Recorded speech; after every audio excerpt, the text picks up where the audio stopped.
Ali embaixo, a Polícia Federal sustentou que após Flávio Bolsonaro afirmar que o presidente da República, Luiz Inácio Lula da Silva, será delatado, ou seja, realizando clara menção ao Instituto da Colaboração Premiada, menciona a prática de crimes como tráfico internacional de drogas e armas, lavagem de dinheiro, suporte a terrorista e fraudes em eleições. Então, a gente tem uma condição muito sensível, e aí é a justiça que vai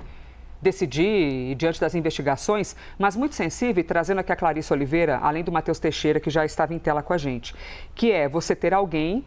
afirmando que outra pessoa vive, corrobora,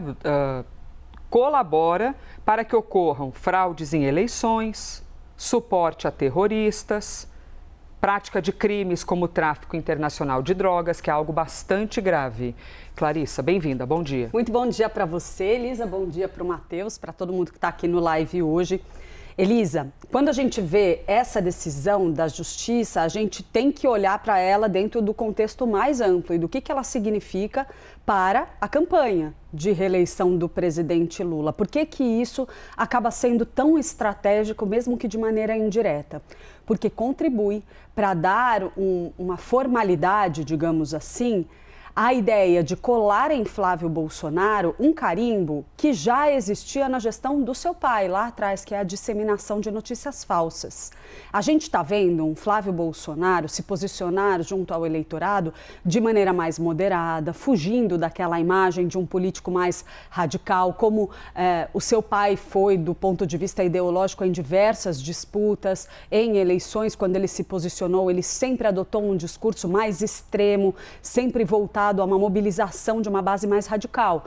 Flávio Bolsonaro tem feito um movimento diferente, tem ali a avaliação de que ele já tem a adesão daquele grupo que a gente chama de bolsonarista raiz e que ele precisa ganhar o centro, precisa conquistar os moderados. E Lula e o PT, a esquerda como um todo, acabam ganhando com essa decisão a oportunidade de carimbar no senador também essa imagem de um político que trabalha em cima da disseminação de notícias falsas, do ataque virulento aos seus adversários,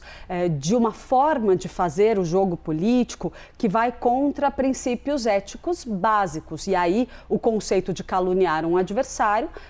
tem relação direta com isso. Então, dentro do atual contexto, um presidente Lula que está enfrentando um desgaste muito grande, com extrema dificuldade de retomar a sua popularidade,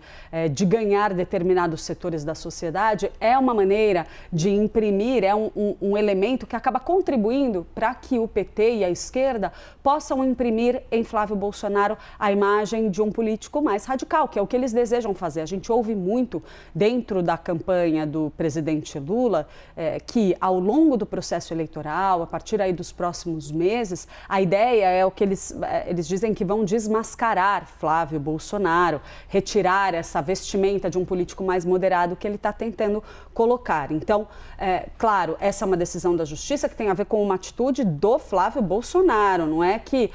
nossa, o motor disso tudo é o governo Lula ou a esquerda, mas é uma decisão que acaba jogando a favor desse jogo político eleitoral em um momento muito importante, que é essa largada da pré-campanha, em que os candidatos estão se posicionando e em que Lula vê Flávio Bolsonaro ascender, ganhar, inclusive, a dianteira de muitas pesquisas de intenção de voto, pelo menos numericamente. Então,